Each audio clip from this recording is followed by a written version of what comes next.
अवधूत चिंतन श्री गुरुदेव दत्त श्री स्वामी समर्थ महाराज की जय।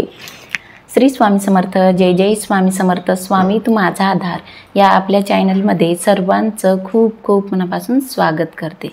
तर आज मी तुम्हाला ज्यांच्या घरी स्वामींचा फोटो आहे त्यांनी या 4 चुका करू नका, तर त्या 4 चुका कोणत्या आहेत याविषयी माहिती सांगणार आहे। तर बघा, जर तुमच्या घरामध्ये स्वामींचा फोटो असेल आणि जर तुम्ही या 4 गोष्टीचं पालन केलं तर स्वामी तुमच्यावर प्रसन्न होऊन स्वामींचा आशीर्वाद तुम्हाला लाभेल आणि जी कोणती तुम्ही स्वामींची सेवा करता त्या सेवेमध्ये तुम्हाला प्रचिती येऊ लागेल आणि स्वामी सदैव तुमच्या घरात राहतील। तर बघा, आपण सर्वजण स्वामींचे सेवेकरी आहोत आणि प्रत्येकाच्या जीवनामध्ये सुख दुःख अडचणी संकट अनेक पीडा मागे लागलेल्या असतात। अशा वेळी आपण श्री स्वामी समर्थ महाराज यांच्या वेगवेगळ्या प्रकारच्या सेवा करत असतो आणि त्यावेळी साक्षात श्री स्वामी समर्थ महाराज आपल्याला त्या संकटातून बाहेर काढण्यासाठी मार्ग दाखवत असतात। स्वामी नेहमी म्हणत असतात की भिवू नकोस, मी तुझ्या पाठीशी आहे। स्वामींच्या या वचनावर सर्व स्वामी भक्त मनापासून प्रामाणिकपणे विश्वास ठेवतात आणि श्री स्वामी समर्थ महाराज यांची मनापासून पूर्ण श्रद्धेने पूर्ण विश्वासाने सेवा करतात। बघा, सर्व स्वामी भक्तांच्या घरी स्वामींचा फोटो किंवा मूर्ती ही असतेच, परंतु स्वामींचा फोटो किंवा मूर्ती फक्त असूनच चालत नाही। कधी कधी घरात भला मोठा फोटो असूनही त्या घरातील भोग हे काहीही केल्याने कमी होत नाहीत। अगदी सेवा करूनही काही लोक हताश होऊन जातात। याचे कारण असे की आपल्याकडून काही न कळत अशा चुका होत असतात। या चुकांमुळे आपली सेवा पूर्ण होत नाही, आपल्याला इच्छित फळ प्राप्त होत नाही आणि श्री स्वामी समर्थ महाराज यांची प्रचिती अनुभव येण्यासाठी बराच वेळ लागतो। जर तुम्हाला वाटत असेल की स्वामींची प्रचिती अनुभव यावे तर तुम्हाला या 4 गोष्टींची काळजी घ्यावी लागेल। तर त्या गोष्टी कोणत्या आहेत जाणून घेऊयात। तर बघा, पहिली गोष्ट आहे विश्वास। आपल्या स्वामींवर पूर्ण विश्वास असायला हवा। स्वामींवर कधीही अविश्वास दाखवू नका। स्वामींची अगदी मनापासून पूर्ण श्रद्धेने पूर्ण विश्वासाने सेवा करा। बघा, अर्धे काम तर आपले विश्वासानेच पूर्ण होत असतात। बघा, एखाद्या वेळी आपल्यावर जर एखादे संकट अडचण आली असेल तर अशा वेळी आपल्या मनात जर हा विश्वास असेल की नाही, स्वामी माझ्या सोबत आहेत, माझे स्वामी आहेत, माझ्या कोणत्याही कार्यात अडचण येऊ देणार नाहीत, स्वामीच मला या अडचणीतून या संकटातून बाहेर काढतील, स्वामीच मला मार्ग दाखवतील, हा विश्वास जर आपल्या मनामध्ये ठामपणे असेल तर स्वामी तुम्हाला नक्कीच त्या संकटातून अडचणीतून बाहेर काढतात। स्वामीच तुम्हाला मार्ग दाखवत असतात। बघा, जेव्हा आपण स्वामींचे अगदी मनापासून पूजा करतो, सेवा करत असतो, मंत्र जप उपासना करत असतो आणि जर आपण एखाद्या वेळी आपल्यावर काही संकट आलं किंवा अडचण आली असेल, अशा वेळी जेव्हा आपण स्वामींना अगदी मनापासून हाक मारत असतो तेव्हा स्वामी आपल्या त्या हाकेला नक्कीच धावून येत असतात आणि आपल्याला त्या अडचणीतून त्या संकटातून बाहेर काढत असतात। स्वामीच आपल्याला मार्ग दाखवत असतात। पण हे शक्य केव्हा होईल? जेव्हा आपण स्वामींची मनापासून सेवा करतो, उपासना करतो तेव्हा। म्हणून स्वामींवर आपली पूर्ण श्रद्धा पूर्ण विश्वास असायलाच हवा। तर दुसरी गोष्ट आहे, स्वामींची कोणतीही सेवा करताना, पूजा करताना, उपासना मंत्र जप करताना, पारायण किंवा उद्यापन करताना काळे वस्त्र वापरू नये। बघा, खास करून श्री स्वामी समर्थ महाराज यांची सेवा करताना काळे वस्त्र वापरू नयेत, कारण श्री स्वामी समर्थ महाराज हे दत्तगुरूंचे अवतार आहेत आणि दत्तगुरूंना काळे वस्त्र अजिबात आवडत नाही। त्यामुळे स्वामींची कोणतीही सेवा करताना काळे वस्त्र वापरणे टाळावे। तर तिसरी गोष्ट आहे मुजरा। आपल्या घरात स्वामींचा फोटो किंवा मूर्ती असतेच आणि आपण सकाळी लवकर उठून आंघोळ करून स्वामींची पूजा करतो, सेवा करत असतो। या सेवेसोबतच आपल्याला स्वामींना मुजरा करणे अत्यंत गरजेचे आहे।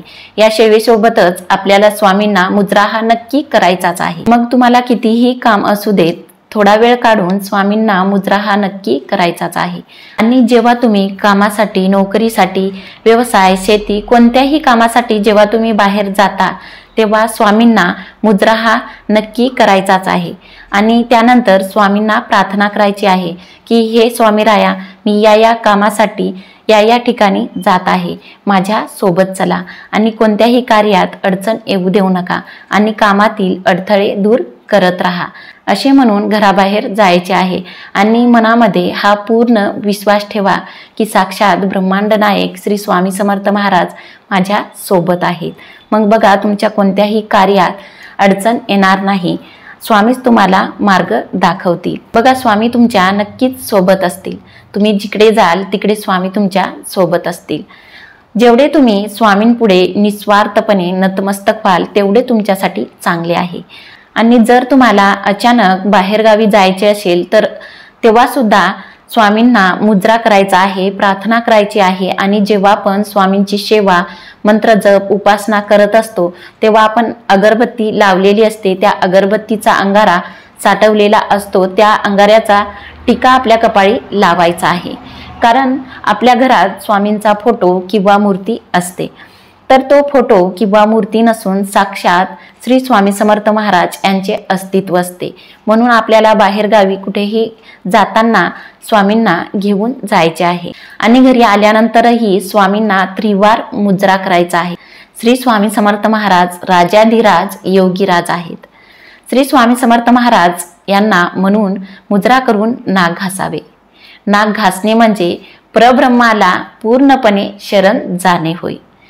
श्री स्वामी समर्थ महाराज यांना मुजरा अतिशय प्रिय आहे, म्हणून श्री स्वामी समर्थ महाराज यांना सकाळ संध्याकाळ रोज मुजरा हा नक्की करावा। आणि चौथी गोष्ट ती म्हणजे आपल्या घरात जर स्वामींचा फोटो किंवा मूर्ती असेल तर आपल्याला स्वामींची अगदी मनापासून पूर्ण श्रद्धेने, पूर्ण विश्वासाने सेवा करायची आहे।